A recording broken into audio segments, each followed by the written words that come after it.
આવેલા મિત્રોને રામલાના રામ રામ.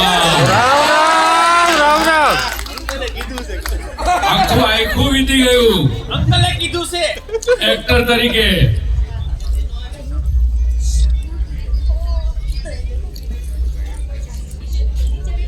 તરીકે આટલી ફિલ્મો કરી. છેલ્લે તમે પ્રતાપમાં પણ જોયો ને રાજનાથમાં જોયો ને. પણ એક નામ મારી જિંદગી હારે જોડાઈ ગયું, એનું નામ છે રામલો. ભાઈ ભાઈ દેશરે અને મૈયરે આ જન્મ મારું નામ બદલી નાખ્યું તમારા હૈયા પર. એ નામ છે રામલો. એ રામલો આજે તમારી હારે વાત કરવા આવ્યો છે. આ પેલા ફોન નું ગળું ઘૂંટી નાખું. બહુ ડિસ્ટર્બ કરે છે આજે 3 દાડાથી ફોન. ઇન્ટરવલ પડ્યો ને, ઇન્ટરવલ સુધી કેવી લાગી આ ફિલ્મ? ક્લાસિક કલ્ટ કહેવાય ને, ક્લાસિક કલ્ટ. માવડીઓને નમસ્કાર, પાય લાગણ મારા અહીંયાથી.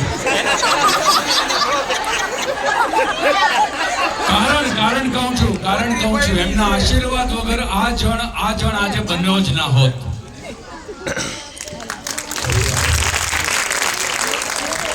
મારા માં હોય, તમારા માં હોય, અંતે આપણે આપણા માવતરને કારણે છીએ ને ભાઈઓ.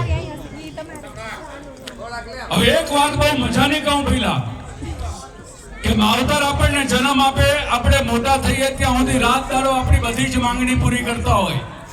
પણ કોઈથી વિચાર્યું છે કે આપણે માવતરને છેલ્લા 20 વર્ષમાં હું આપ્યું છે?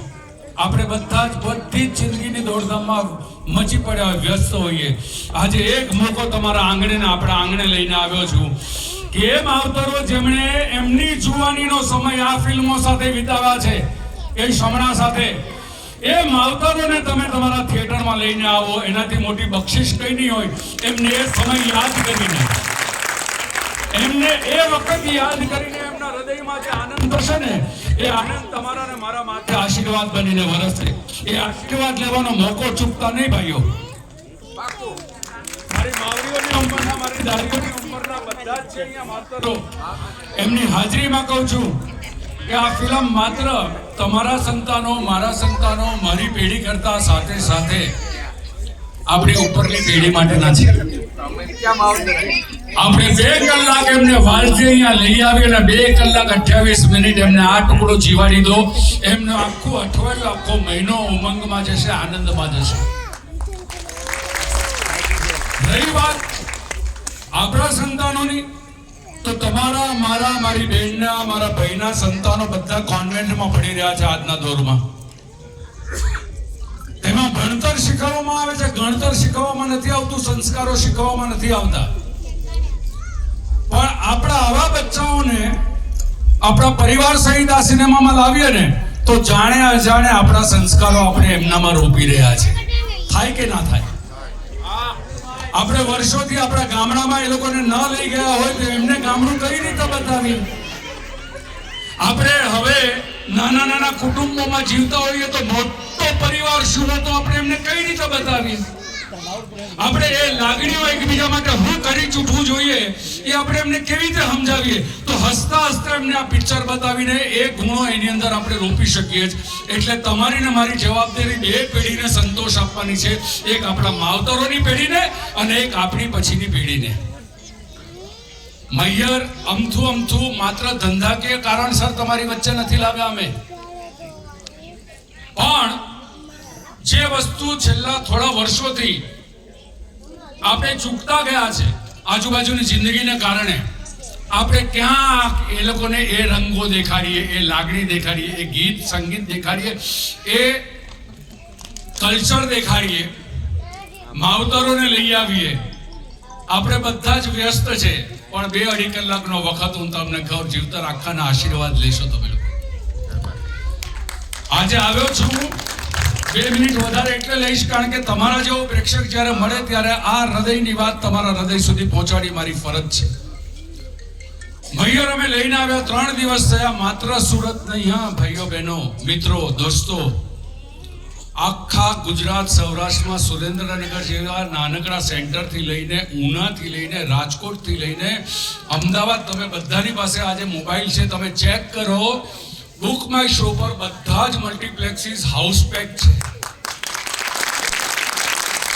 અને આ સૌથી મોટો ચમત્કાર છે. મલ્ટીપ્લેક્સ જ્યારથી શરૂ થયા છે ત્યાર પછી આવું ક્યારેય નથી થયું કે આ પ્રકારની આપણી સિનેમામાં આ પ્રકારે પ્રેક્ષકોનો પ્રેમ મેળવ્યો હોય. માવડીઓને ખબર હશે, મારી ઉંમરના વ્યક્તિઓને ખબર હશે કે એ દોરમાં આપણે બ્લેકની ટિકિટ વેચાતા જોઈ હતી. આજે ઇતિહાસનું પુનરાવર્તન થયું. રાજકોટ શહેરમાં 150 ની ટિકિટ 300 માં વેચાતી થઈ. એ શું પુરવાર કરે છે કે આપણે ગુજરાતી જણ હજુ પણ હૃદયથી જીવનારા માણસો છીએ. આપણે કોઈને જીતવા હોય તો દિલથી વાત કરો તો દિલ સુધી પહોંચે જ પહોંચે. આપણે ભલે બીજી બધી વસ્તુમાં વ્યસ્ત હોઈએ પણ આપણે એ જેનઝી નથી જે બીજા મોટા શહેરના વ્યક્તિઓ પોતાને આખા જનરેશનને જેનઝી કહે છે. જેનઝી પણ મારા મિત્રો છે, એમના માટે પણ વર્ષ લેવલ 2 હું લઈને આવું છું એક એક્ટર તરીકે. પણ એ પાત્રની અંદર પણ આંખમાં એટલી જુદી લાગણી છે કે જેની અંદર એ વિશ્વાસ તમારો મેં તોડ્યો નથી. કારણ કે મારા વેણ હંમેશા હતા કે મારી એક પણ ફિલ્મ પરિવાર સાથે બેસીને ના જોઈ શકાય તેવી જિંદગીમાં નહીં કરું. હવે એ રામલો આજે તમારી વચ્ચે એક સૌથી મોટા પ્રયોગમાં તમારો સાથ માંગવા માટે આવ્યો છું. હમણાંના દોરના સર્જકોને આપણે એ સમજાવી શકીએ કે આપણી ફિલ્મોને થોડીક આપણા આ રંગો તરફ વાળીએ. આ ગીતો 25 વર્ષથી તમારા હૃદય પર લખાયેલા છે. થિયેટરમાં નહોતી આવી પણ તમારા મોબાઈલ પર, તમારા ઘરમાં, તમારી ટેલિવિઝન પર કે સીડીની ઉપર હંમેશા તમે ગણગણતા રહ્યા છો.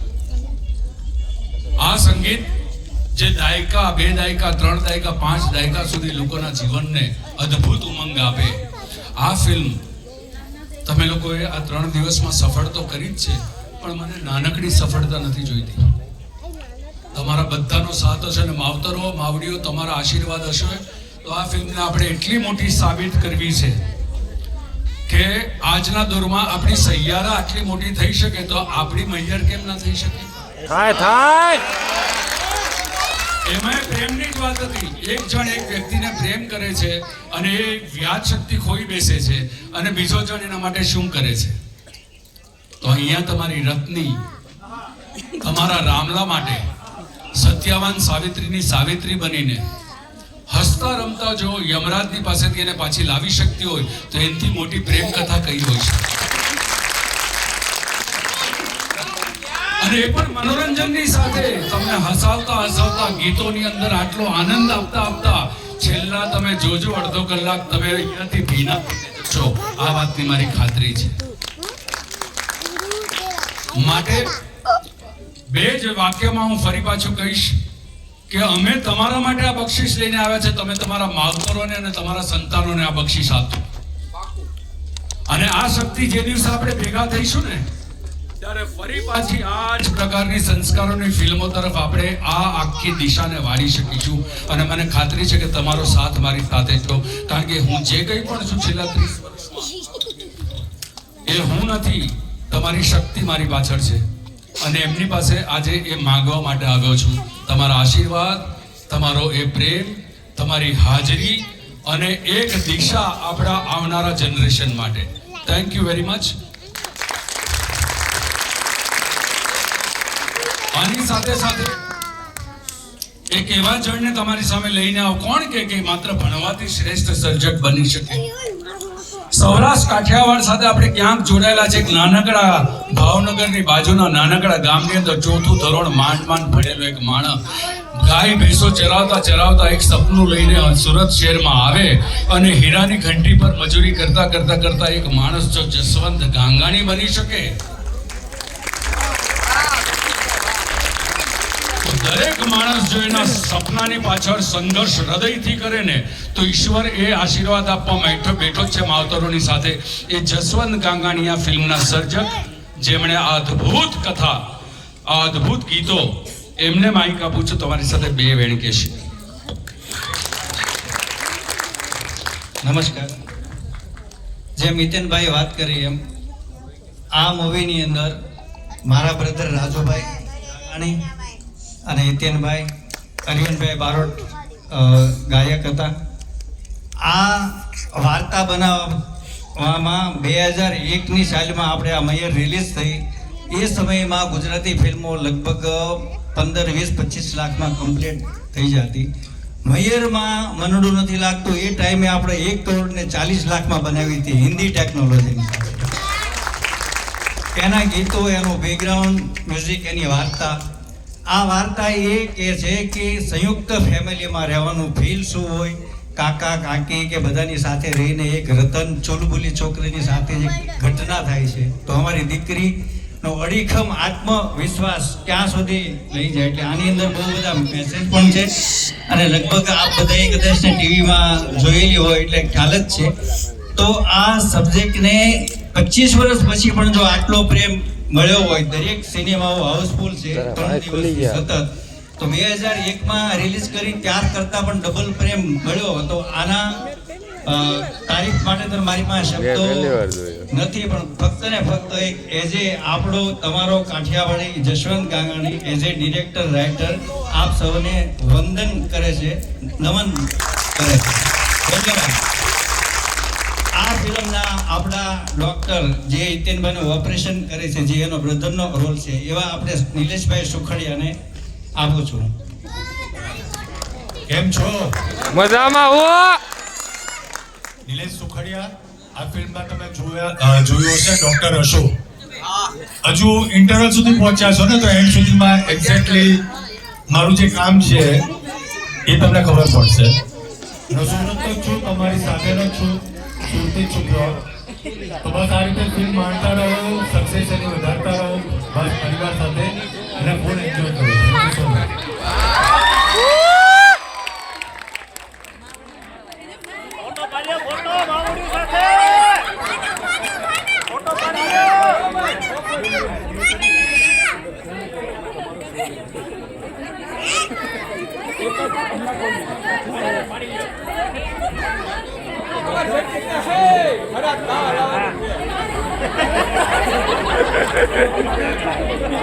Hey!